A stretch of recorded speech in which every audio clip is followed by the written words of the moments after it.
Hi, Pastor Tom here with a little devotional about the hardening of Pharaoh's heart. That's from chapter 3 to about 12 or 13 in the book of Exodus. But I want to start in chapter 3. This is the calling of Moses at the burning bush. And God predicts right then, actually foretells, that Pharaoh is not going to respond to this unless something desperate happens. So he says in chapter 3, verse 19, "But I know that the king of Egypt will not let you go unless a mighty hand compels him."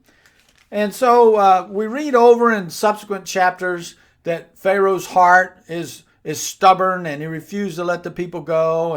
And sometimes he says, let them go. And then he changes his mind. No, you can't go. And his heart is stubborn. It keeps saying over and over, his heart is stubborn. But it also says the Lord hardened Pharaoh's heart. And so did Pharaoh harden his own heart, or did the Lord harden Pharaoh's heart? My take is that Pharaoh hardened his own heart. So if the Lord hardened Pharaoh's heart in the extreme sense, then God is glorified through Pharaoh's sinfulness, Pharaoh's death, and Pharaoh's burning in hell. And what does that say about God inducing the man's heart to do evil? The Lord hardened his heart so that he would do evil. The other view, the view that I take, is that God foreknew and foretold in Exodus chapter 3 that he knew how Pharaoh was going to respond. It wasn't going to work, but I want you to go anyway. So there is a difference between foreknowledge and predestination. We need to learn that sometimes. And so God foreknew what Pharaoh would do. He didn't orchestrate what he would do, but he knew what he would do. And in that way, he hardened Pharaoh's heart. Actually, Pharaoh hardened his own heart. He had 10 plagues. He had 10 opportunities at least or more to embrace the Lord, to let the Hebrew children go. But he just, in the stubbornness of his heart, would not do it. Finally let them go after the 10th and final plague, and then chased them down, and of course was swallowed up in the sea. So did God harden Pharaoh's heart? Did Pharaoh harden his own heart?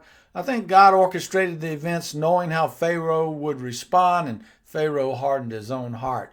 Now, there are two reasons why all this took place. One is to get the Israelites out of Egypt so they can have their own country again.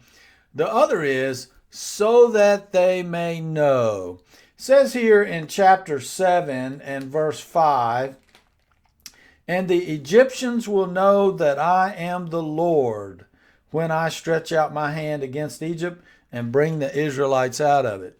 And it says also in chapter 10 and verse 2, "that you may tell your children and grandchildren how I dealt harshly with the Egyptians and how I performed my signs among them, and that you may know that I am the Lord." And so here we have revelation, this theological concept of revelation, not the book of the Revelation, but God's self-revealing to humanity. So all of these miracles are taking place so that the Egyptians will know who the Lord is. Not only the Egyptians and all other surrounding communities, but so that the Israelites will know who the Lord is and who they're dealing with. There is a sense in which that's what's taking place in all of the gospel today. We're called to take the gospel to the four corners of the earth so that they will know who the Lord our God is. And that is a tremendous thing. We needn't be surprised that Pharaoh did not respond well to this, because we heard a parable from Jesus about the sower who sowed his seed on the pathway, in the weeds, among the rocks, and finally on good soil. But the seed that fell on the pathway could be compared to Pharaoh's heart. I mean, it just didn't take root. It just didn't work. As we used to say years ago, it's water off a duck's back. It just didn't take place. So it could be that that's the way Pharaoh was. And it could be that there are people in the world today who hear the gospel and don't respond to it even after repeated attempts. That's not our responsibility. Our responsibility is to get the gospel to them. It's their responsibility to respond to it favorably, embrace the Lord, trust the Lord, and so forth. Unfortunately, some people never do. A lot of people do, but some people don't. And so those are the two reasons primarily, to get the people out and also for revelation. Did Pharaoh harden his own heart? I think so. So that's a little devotional. How does all that apply to us today? Well, if we're going through a series of negative events in our lives, we might ask ourselves, is God trying to get my attention? Is there something in my life that needs to change? Am I fully devoted to the Lord? Do I need to reconsecrate, recommit my life to the Lord? Well, it could be.